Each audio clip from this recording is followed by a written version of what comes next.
इसका जवाब महंत जी ही दें, क्योंकि हम जवाब देंगे तो आप उसको इस पे दिखाएंगे नहीं। आप तो मुजरा करवाते थे बाप के साथ बैठ के, अपनी बहू बेटियों को बैठा के आप वहां मुजरा करवाते थे। और आप योगी जी को, एक महंत को आप कह रहे हैं चिलम जीवी हैं। चिलम जीवी इतनी अच्छी सरकार चला रहा है तो भैया हमें यह सरकार चाहिए और कोनो ना चाहिए, कोनो सरकार ना चाहिए। हाँ, रंडी नचावे वाली सरकार तो ना चाहिए। तो क्या बोल के गए योगी जी आज?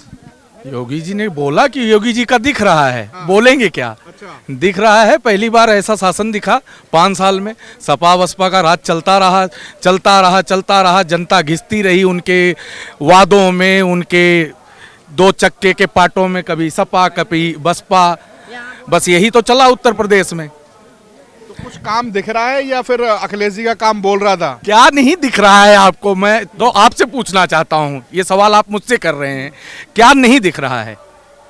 आवास नहीं दिख रहा है, शौचालय नहीं दिख रहा है, हर गरीब को कोरोना काल में फ्री राशन नहीं दिख रहा है, क्या नहीं दिख रहा है आप लोगों को? नहीं, मीडिया ये सवाल क्यों उठाती है बार बार? जैसे कई जगह पे हम लोग रैलियों में जाते हैं, वहाँ ये सवाल जरूर उठता है कि काम बोलता है। काम अगर बोल रहा होता तो वो बोलते बोलते चले नहीं जाते। काम हो रहा है, काम दिख रहा है, और दोबारा योगी जी की पूर्ण बहुमत की सरकार। 350 प्लस का जो हमारा वो था, हम 400 के आंकड़े को छूने जा रहे हैं।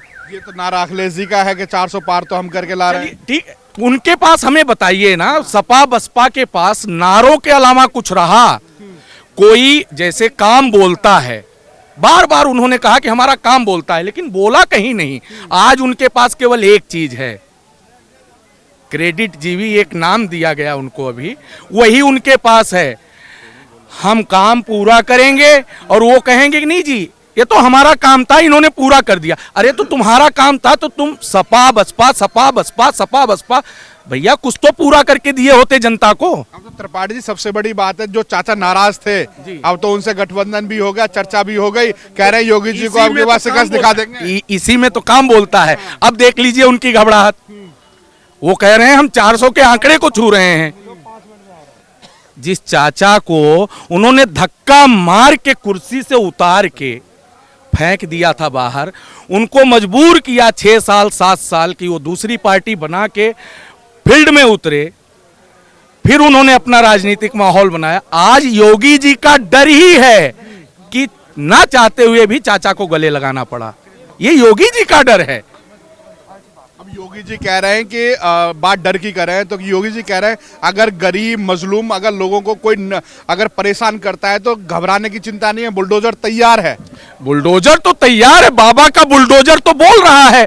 ये तो अखिलेश जी मंच से खड़े होकर कहते हैं कि हम बुलडोजर रोकेंगे, तो बुलडोजर किसके ऊपर चल रहा है? माफियाओं के ऊपर चल रहा है, जो गरीबों को सताते थे, जो गरीबों का छीन लेते थे, उनके हिस्से का भी छीन लेते थे, ठीक है, जो माफिया थे उनके ऊपर चल रहा है। किसी गरीब के ऊपर बुलडोजर चला है क्या?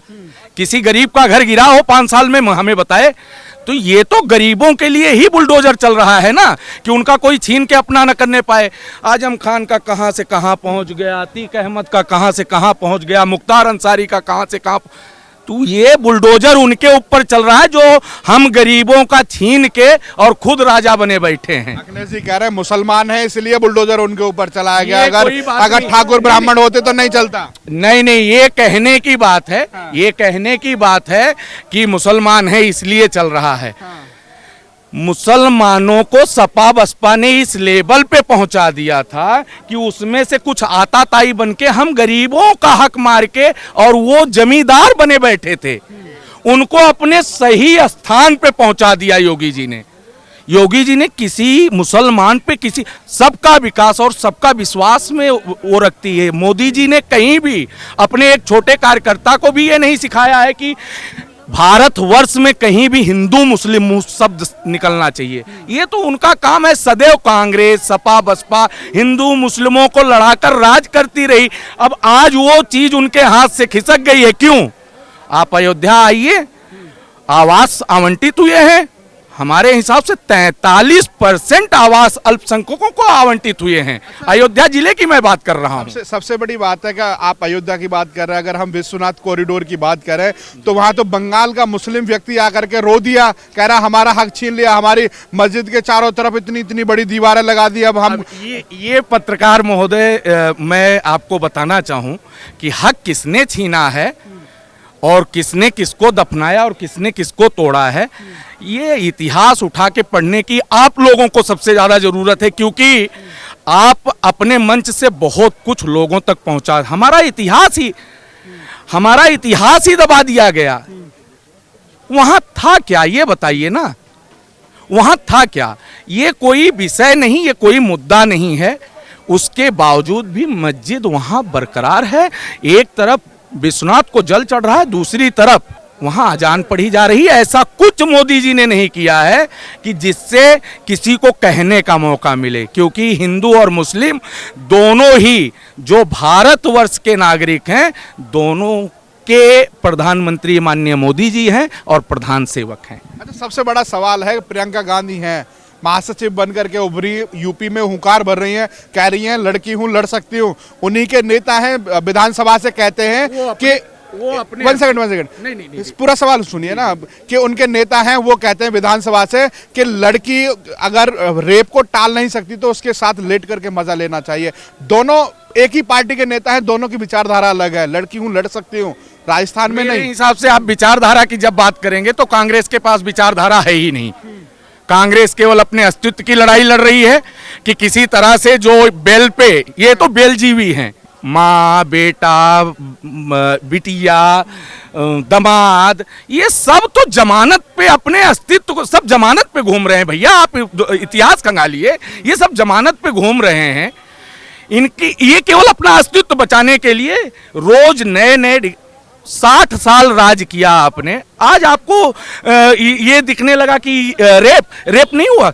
आप केवल मोदी जी के 7 साल और योगी जी के 4 साल 9 महीने की सरकार को देखिए और क्राइम रेट देखिए, और इनकी सरकारों के क्राइम रेट देखिए, आपको इस सवाल का जवाब बिल्कुल मिल जाएगा। बाकी वो लेट के कह रहे हैं, खड़े होके कह रहे हैं भाई। एक वो भी थे, मुखिया कहे जाते थे, बच्चों से भूल हो ही जाती है, मंच से खड़े होके कहते थे। तो हम इन चीजों में नहीं जाना चाहते। हमारा एक एजेंडा है, भारतवर्ष सुरक्षित रहे और उत्तर प्रदेश का विकास हो।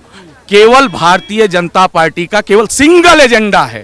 तो कहीं ना कहीं अखिलेश यादव हैं, वो तो कहते हैं कि उत्तर प्रदेश में तो जंगल राज है। उत्तर प्रदेश में जंगल राज है। 23 दंगा तो उन्हीं के जंगल राज था, यहाँ कहाँ जंगल राज है भैया? 23 दंगा छोटा मोटा मिला के 23 दंगा दे, हाँ जंगल राज नहीं है, एक राज है, बुलडोजर राज है।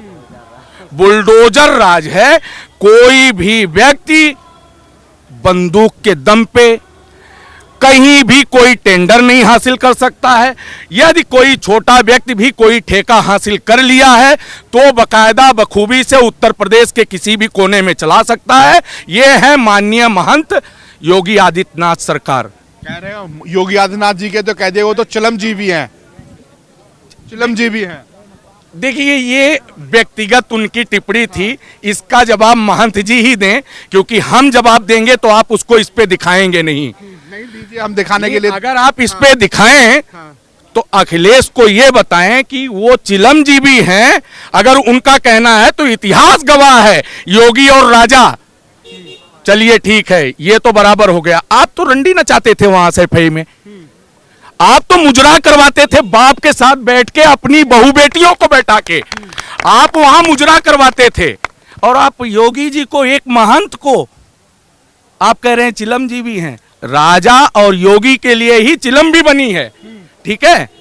और अगर चिलम जीवी इतनी अच्छी सरकार चला रहा है तो भैया हमें यह सरकार चाहिए और कोनो ना चाहिए, कोनो सरकार ना चाहिए। हाँ, रंडी नचावे वाली सरकार तो ना चाहिए। तो आज जैसा कि यहाँ पर लखनऊ में इतने लोग इकट्ठे हुए हैं, तो किस तरफ हवा बह रही है? हवा तो एक ही तरफ बह रही है, केवल एक एजेंडा है, जय श्री राम, जय निषाद राज। एक हवा चल रही है, और जब राम जी के साथ निषाद राज होंगे तो बैतरणी पार होना है और 400 भी पार करना है, इसमें कहीं कोई दो राय नहीं है भाइयों। है कौन? अच्छा, सबसे बड़ा सवाल एक ये है कि निषादों ने राम की नैया पार कराई, अब योगी जी की नैया पार कराएंगे नहीं? हाँ, निषाद राज योगी जी की नैया, महंत जी की नैया पार कराने आए हैं, और पार कराएंगे नहीं, 400 के पार ले जाके खड़ी करेंगे। और ये यूपी के इतिहास में ये पहला ऐसा चुनाव होने जा रहा है 2022 विधानसभा कि जिसमें मीडिया, ज्योतिष और ये जो मंच पे खड़े होकर चिलमजीवी और बुलडोजर बंद करा देंगे, अयोध्या का नाम बदल देंगे, ये जो भाषण दे रहे हैं माननीय टोटी चोर महोदय, हमारे जो माननीय टोटी चोर पूर्व चलिए, हम लोग ये सोचे थे कि बहुत अच्छे पढ़े लिखे हैं, उसमें कहीं हम लोगों का भी हाथ था यहाँ तक उनको पहुंचाने में, ठीक है, लेकिन युवा आज समझ गया है कि कहाँ रहना है और कहाँ हमारा भविष्य सुरक्षित है। तो जनता समझ रही है। बाबूजी, क्या नाम है आपका? ओम प्रकाश। तो क्या लग रहा है अब की बार माहौल? माहौल तो निषाद राज जो चाहेगा वो करेगा। तो क्या लग रहा है कि अब की बार योगी जी है, इधर अखिलेश है, मायावती है, क्या रुख दिखाई दे रहा है? निषाद राज जो है पार करेगा इस बार। हाँ, जैसे राम की नैया पार कराई, अब की बार योगी जी की नैया। कराएगा, कोई शक नहीं है। हाँ, अब इस बार कराएगा निषाद राज। अच्छा, फिर चल रहा है, चलना है, जादू चलेगा। अच्छा जी। क्या बाबूजी, क्या नाम है आपका? रामनरेश निषाद। तो क्या लग रहा है, माहौल कैसा लग रहा है? माहौल बहुत बढ़िया है, दिल अंदर से गदगद है। बिल्कुल गदगद है। क्या कहना चाहेंगे? हम यही कहना चाहिए, जहाँ हमारा निषाद समाज होगा वहाँ सरकार बनेगी। हाँ, तो किसकी बना रहे हैं सरकार? हम भाजपा की सरकार बना रहे हैं, उनके साथ मिलकर बना रहे हैं।